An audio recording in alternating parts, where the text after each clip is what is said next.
Hello friends. तर आज आपण एक इम्पॉर्टंट टॉपिक मी या ठिकाणी घेऊन आलेलो आहे.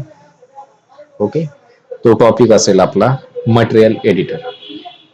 मटेरियल जर आपण एखादा ऑब्जेक्ट असेल कुठल्याही प्रकारचा किंवा कंपोनंट असतील जे इंटेरियरचे कंपोनंट असतील इंटेरियर मध्ये यूज करतो जसे टेबल असेल चेअर असतील जे आपल्या हाऊस मध्ये यूज करतात असे वेगवेगळे कंपाऊंड असू शकतात कंपोनंट असू शकतात कोणत्याही प्रकारचे.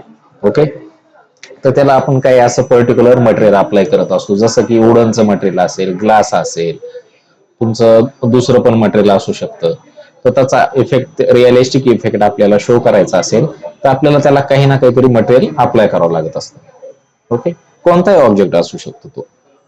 ओके. सपोज वॉल असेल वॉलला आपण एक मटेरियल देऊ शकतो जसं की ब्रिकचं वगैरे असेल तर ब्रिकचा इफेक्ट किंवा टाईल असेल अशा वेगवेगळ्या इफेक्ट आपण त्याला अप्लाय करत असतो. मग तो आपण गुगलवरती डाउनलोड पण करू शकतो. गुगलवरून एखादी इमेज वगैरे आपण त्याची डाउनलोड करून घेणार. ती इमेज डाउनलोड केल्यानंतर मटेरियलची आपण बिटमॅपचा यूज करून तो आपण त्याला अप्लाय वगैरे करू शकतो. एखादं मटेरियल क्रिएट केल्यानंतर ते ज्या ऑब्जेक्टला आपल्याला किंवा कंपोनंटला अप्लाय करायचं असेल त्याला आपण बिटमॅप थ्रू ते अप्लाय करू शकतो. ओके. तर बघूया आता आजच्या सेशन मध्ये आपण ते कसे अप्लाय करायचे आहे. ओके. फर्स्ट ऑफ ऑल मी काय करतो एक या ठिकाणी एक ऑब्जेक्ट म्हणजे एखादा बॉक्स वगैरे क्रिएट करून बघतो. समजा असा मी एखादा बॉक्स या ठिकाणी केलेला आहे. ओके. हा बॉक्स मी ड्रॉ केल्यानंतर या ठिकाणी काय करतो मी या बॉक्सला मला ते मटेरियल अप्लाय करायचं आहे. ओके. तर मी काय करणार मटेरियल एडिटर साठी एक शॉर्टकट कीज आहे आपल्याकडे एम. ओके. एम एंटर केल्यानंतर तुम्हाला इथं मटेरियल एडिटर ही टॅब ओपन झालेले दिसेल. या ठिकाणी तुम्हाला असे नंबर ऑफ मटेरियल दिसतील तुम्हाला. ओके. असे नंबर ऑफ मटेरियल वगैरे दिसतील. ओके.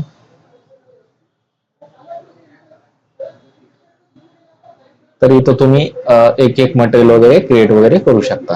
इथून जे हे असेल त्याची सायकल वगैरे असेल इथून तुम्ही चेंज वगैरे करत असतात. ओके. इथं मटेरियल शो करायचं असेल असाइन करायचं असेल तर इथून करणार आहेत. ओके. तर आता मी फर्स्ट ऑफ ऑल ह्या मटेरियलला सिलेक्ट करतो. असं सिलेक्ट केल्यानंतर इथं डिफ्यूज असतं. डिफ्यूजला तुम्ही इथे काही चेंजेस वगैरे करणार नाही. तुम्ही इथे जाणार बिटमॅप थ्रू जर मटेरियल अप्लाय करायचं असेल तर मी इथं सिलेक्ट करेल. ओके. सिलेक्ट केल्यानंतर इथं दिसतं बघा जनरल मध्ये बिटमॅप ऑप्शन. ओके. मी याला डबल क्लिक करतो. डबल क्लिक केल्यानंतर इथं मी जे काही इमेज वगैरे किंवा मटेरियल जे डाउनलोड केलेलं आहे ते इथं शो होत आहे. ओके. ज्या ठिकाणी प्लेस केलेला असेल त्या ठिकाणी तुम्ही जाऊन त्याला डाउनलोड किंवा अप्लाय करू शकता. आता हा मटेरियल मी सिलेक्ट करतो. इथे हा इमेज मी सिलेक्ट केला.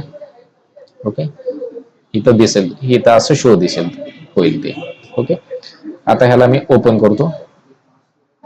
ओपन केलं. आता इथं हे मटेरियल क्रिएट झालेलं आहे तुमचं. आता हे मटेरियल तुम्हाला ह्या ऑब्जेक्ट वरती अप्लाय करायचं आहे. ऑब्जेक्टला सिलेक्ट केलं आणि ह्याला आता मी असाइन करतो. असाइन केलं त्यानंतर इथं शो करतो. ओके. शो केल्यानंतर हे मटेरियल तुम्हाला इथे अशा प्रकारे अप्लाय झालेलं दिसेल. ओके.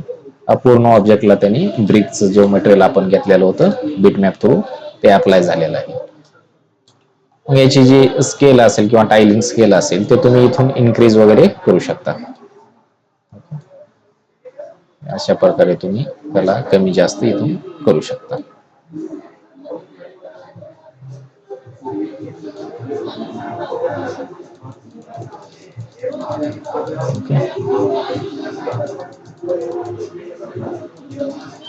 अशा प्रकारे ऍडजस्ट वगैरे करू शकता.